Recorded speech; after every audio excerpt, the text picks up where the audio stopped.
One time I went to a school and they were having a Halloween party.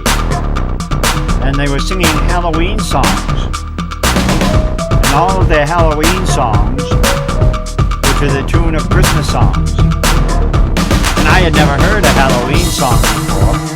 But I went back home and I started to make up some of my own Halloween songs. And here is one of the ones I made up.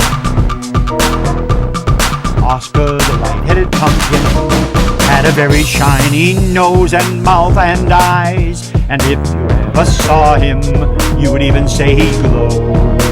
All of the other pumpkins used to laugh and call him names. Look at old Empty Head trying to burn the candle at both ends. They never let poor Oscar join in any pumpkin games. Let's go down the corner and get smashed. Don't tell Oscar.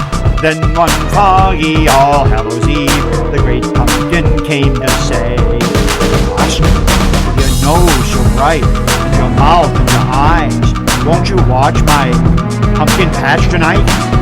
Well, then now the pumpkins loved him as they shouted out, Ouchie! Oscar, the light-headed pumpkin, you're as bright as anyone can be.